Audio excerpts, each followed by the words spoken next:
collectivity doesn't mean that we all should be stuck together with some glue or something, or we all become like Gibraltar, rock of Gibraltar. No, it doesn't mean that.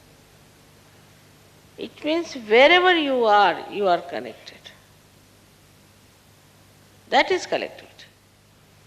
But if you are not connected and you are just glued together, it's very inconvenient to live under such circumstances. I think people don't even understand the meaning of collectivity. Where there's not the other, ananya, where there's not the other, there's no other personality. These personalities are separated from you because of left and right, or could be both. But you are yourself fully when you are absolutely detached and your Kundalini is dancing. You are alone and never alone.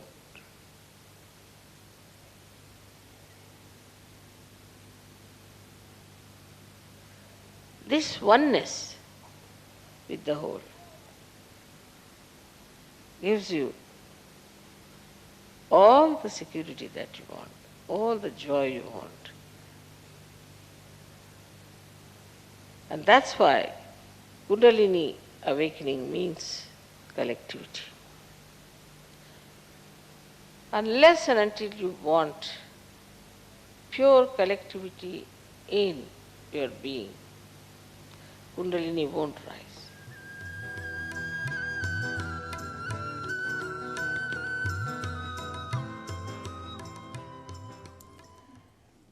So now, let us see how do we miss out on collectivity. It's a very practical, down-to-earth understanding. First, we must know without collectivity we cannot exist. As the body has to be in connection with the brain, in the same way, without collectivity, Sahaja Yoga cannot exist.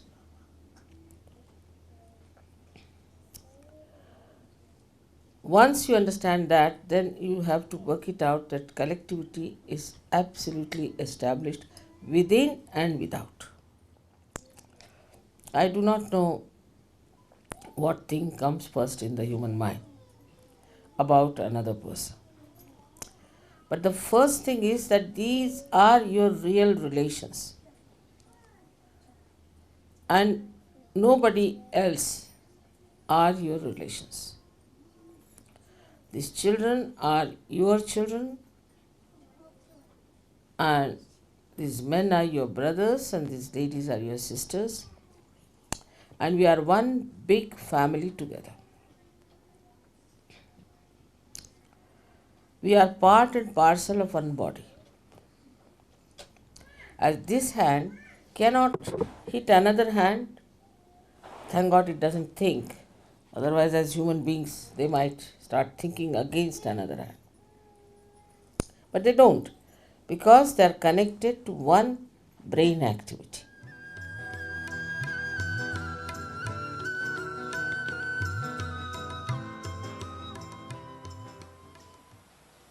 So, we can see that when we ascend in the collective consciousness, and we have collective living, collective meeting,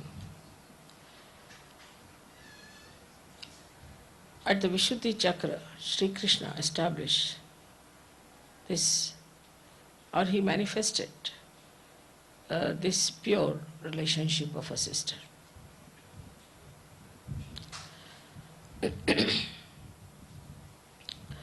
In a collective life that we have, in the ashram where we live, where we move about at Sajogis, if we do not have this basic principle within us,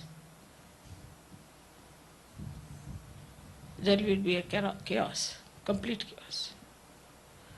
Once this purity of relationship is established, that apart from my wife, all the rest are my sisters or mothers.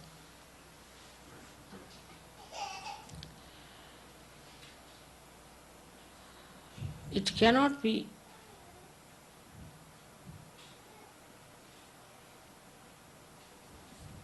a proper society.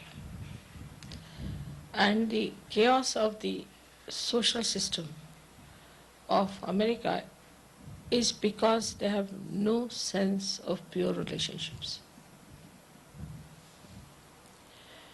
Once you call somebody a sister, she's a sister. And once you call somebody a brother, she's a brother. It's not only that you should be born of the same parents, it's not necessary. But this is a very important principle to have a very pure society where everybody can live peacefully.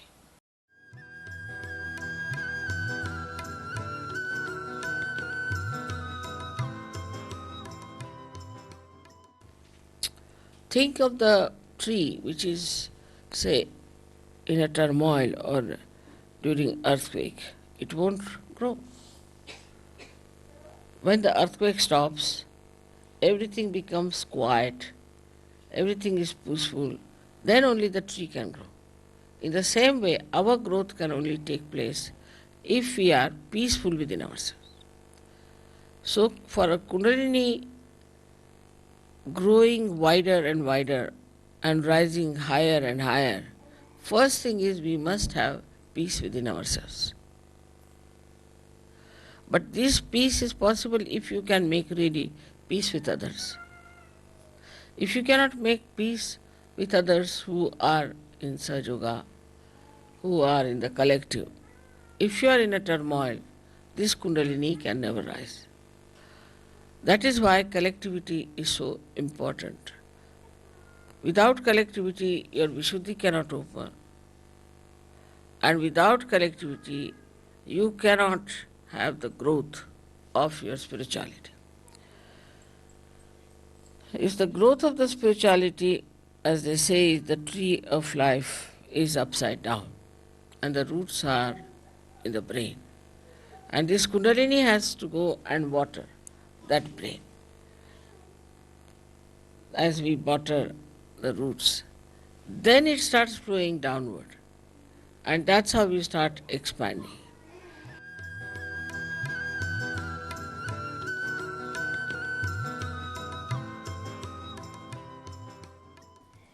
Now, Mother has said we have to have compassion. Now, where do you have our compassion? On the walls, where do we use our compassion? Where do we use our compassion? So, Sahaja Yoga is to be practiced, doesn't mean that you sit down with my photograph all the time. It doesn't mean that. It means you practice compassion. You practice that. Then you have to practice love. Now, how do you practice love with others? If you love someone, what do? You try to please that person. Small things can make people very happy. I know you all try to please me very much. You'll give me presents, you'll find out things which are good for me, you'll go out of the way, buy sweet flowers for me. Beautiful things you do to please me. I am over pleased, I must tell you. But I am more pleased, much more pleased, if you understand collectivity and try to please each other. So now the practice love, where do you practice? Ask your question. Where do I practice love? What do I love? We love our house, we love our photographs, our decorations, everything. But do I practice this love on my wife or on my husband or on other surgeries?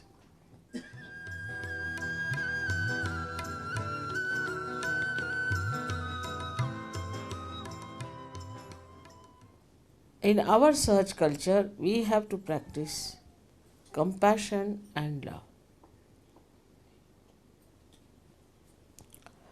And thirdly, we have to practice patience. I know some children are maybe little more mischievous, some are less mischievous.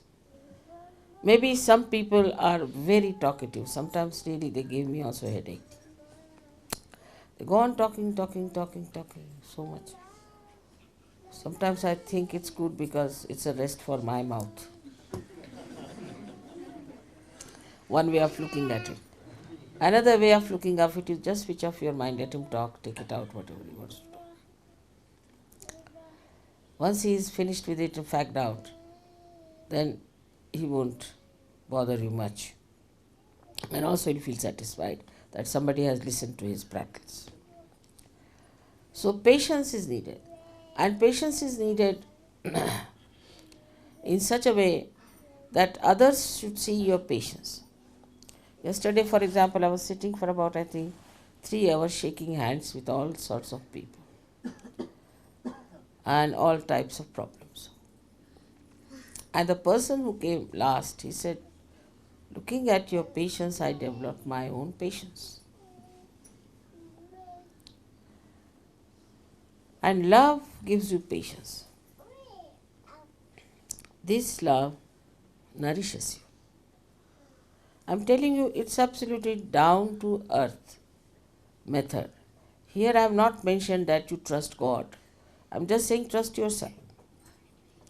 Absolutely down to earth because we are talking about your brain.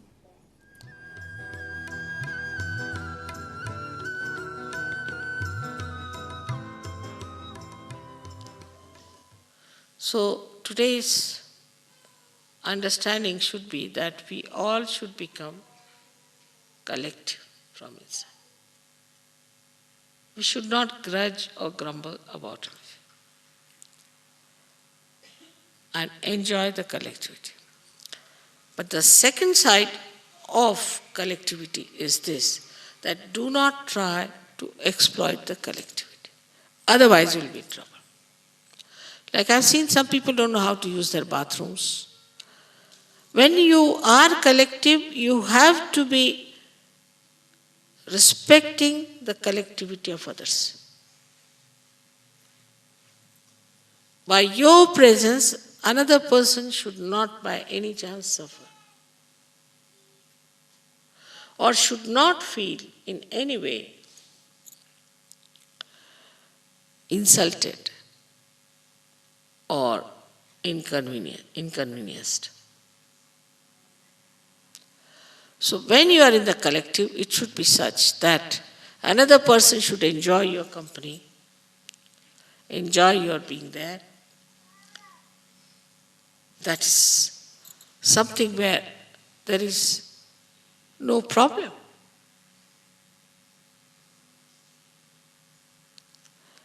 But if you are demanding and if you are asking for things and you think no end of yourself, you cannot at all collective by any chance, but you will suffer for that. Automatically you will suffer. If this is realized and understood properly, your aga is solved.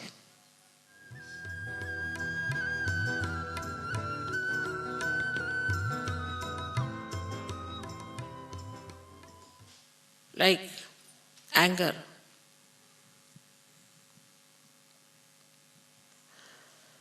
People always boast, I'm very angry with you. Boast.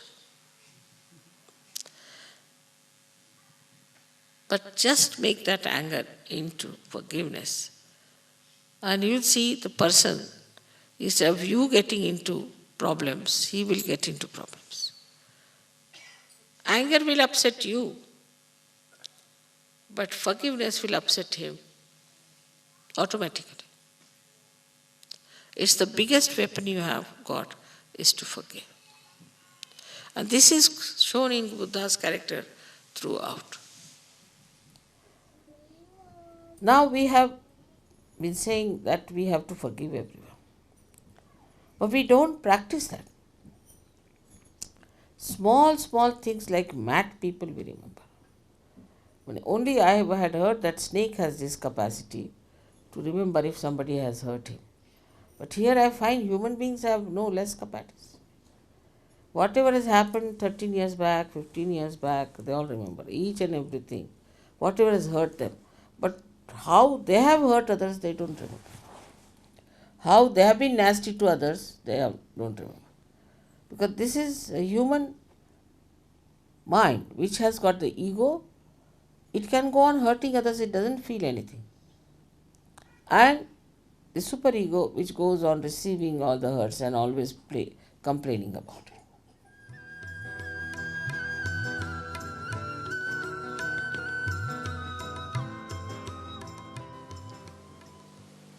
Don't criticize the collectivity till I myself find it out and I'll put it right. Keep to the collectivity wisely and earnestly and try to keep the collectivity together. Try to help to keep the people collective, to enjoy together. Don't criticize each other. Only criticize yourself if you are in the habit of criticism. Better criticize yourself is better, because these are habits also. People, especially I have seen people in the West, they react to everything.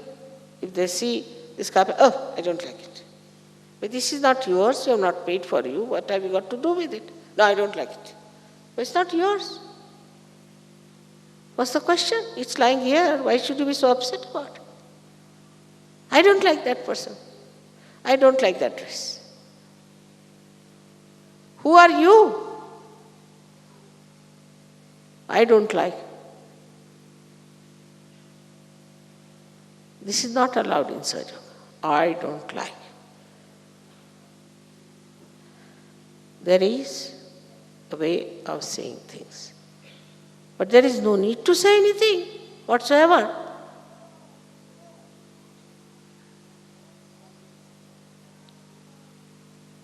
So all this kind of bumptiousness and showing off is against collectivity.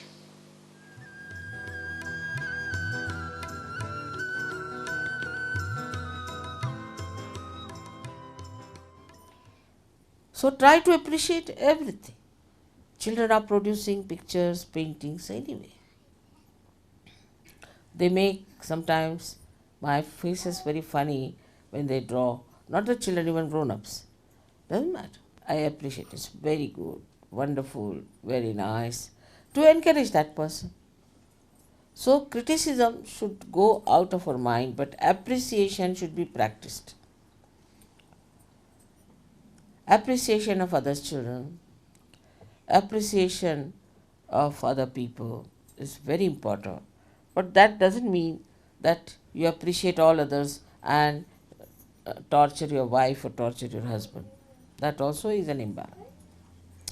First responsibility is your family, but you should appreciate others. And this comes when you have no jealousies about anyone. This jealousy, I don't know from where it comes.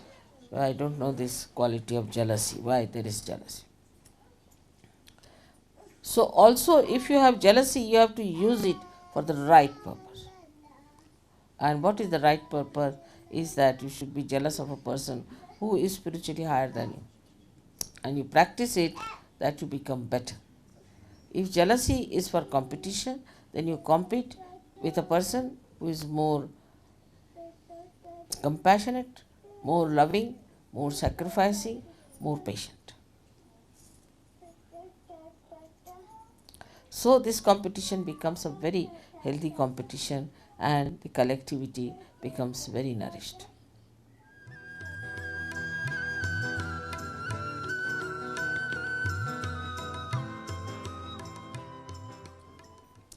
Now the worst enemy of collectivity is aggressiveness. Some people are basically aggressive. Their style of talking is extremely aggressive. The way they say things is aggressive. Maybe because anything. Maybe they are better educated. Maybe they come from a very aggressive family. Maybe they are having a kind of a superiority complex or an inferiority complex or a sense of insecurity. or maybe they are possessed. They try to dominate and show their very strong feelings towards people of superiority. They may be inferior, it's not necessary, but they do. And this is something is to be curbed. So what you have to practice here is humility. Try to be humble. Humility is that in no way you try to aggress others. And if others are aggressive, you accept it as a childish thing, as a stupid thing, as a foolish thing, has no meaning. Because you are so powerful, you can bear it. That is humility which you have to practice. And all these qualities, if you have, you will really be surprised that you will lose your selfishness.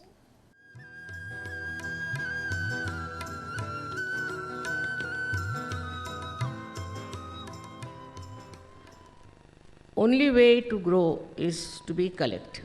There's no other way out. If people think that by staying away from ashrams, alone living somewhere, they will achieve much, that's not the way Sahaja Yoga is meant. Formerly, people used to go to Himalayas, and most of them were separated, and only 1 or 2 persons were chosen for spiritual growth. Here it is not question of spiritual growth. It's a question of your collectivity growing in you. That is how you become a person who is collective, who enjoys collective, who works on collective and lives with collective. Such a person develops new kind of powers. And these powers are such that they are very subtle, but they penetrate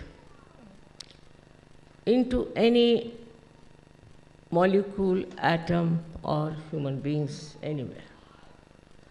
And their penetration is only possible if you have a temperament which is collective. Without being fully collective, you cannot achieve that height which is very necessary today for Sahaja Yoga.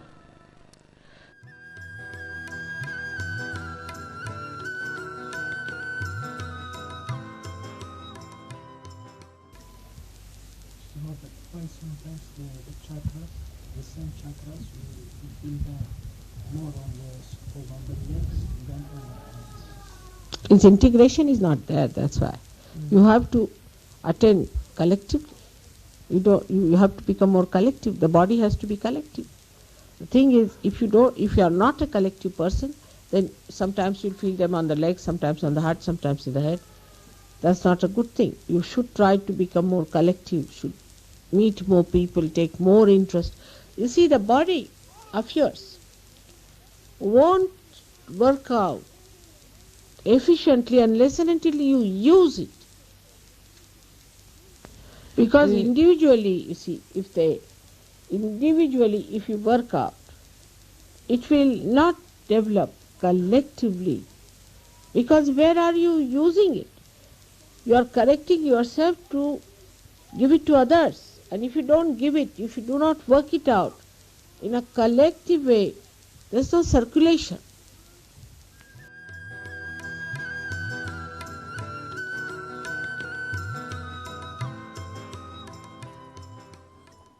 Meditating together is the best way to feel the collectivity.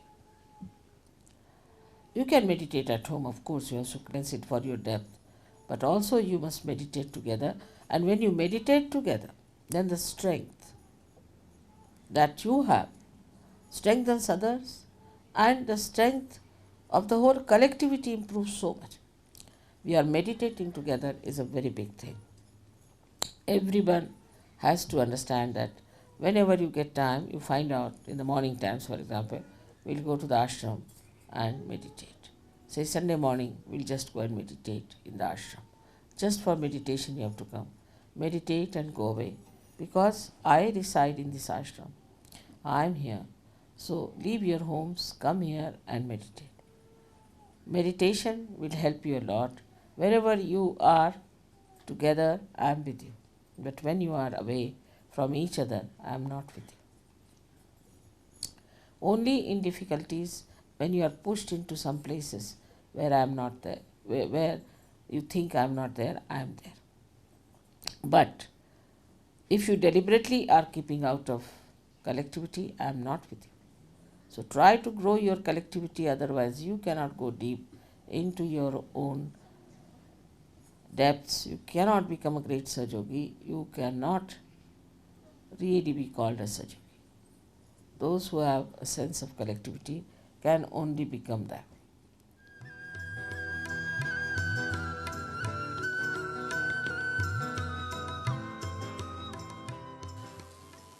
Sangam Sharanam Gacchami. Sangha means collectivity. I surrender myself to the collectivity. So here, in complete awareness, you cannot be mesmerized. If you are mesmerized, then you can live whatever way you like. But in complete awareness and full understanding, we have to become collective. But once you are without ego, means you have surrendered yourself. No one can cheat you. Can you understand that? No one can cheat you. Because there is some higher force which is looking after. This is the way we should understand Buddha. We should know our Buddha qualities. This is how our ego can be dissolved. When you say, Mother, we surrender to you, that just means that you give this horrible ego a complete holiday. It means that. That is how this ego disappears.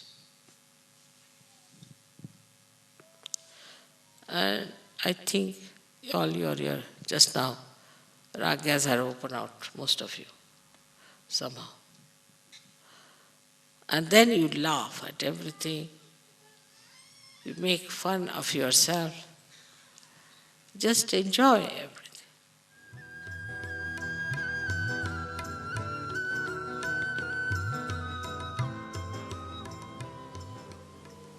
Last but not the least, one must understand that as all the 7 chakras I am working on are in a collective way held by me, by Virata, the quality of Viratangana is that she creates this universal awareness within us, the collectivity. And if you do not realize that in modern times we are in a spiritual path, in a collective way only,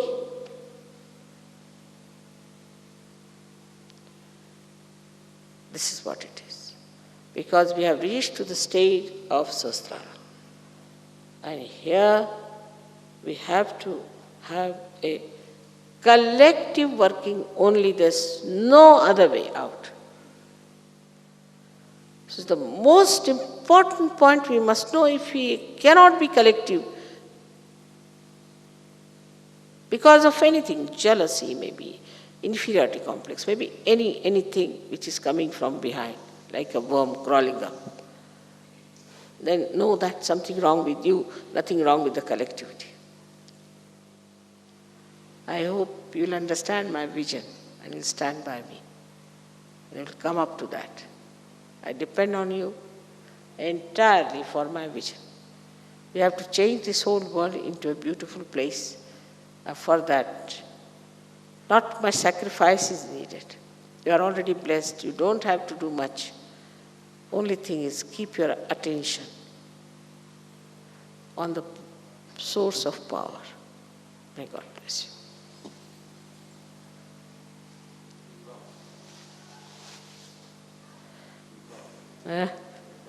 Thank you. Patya says we promise. Will you all say that?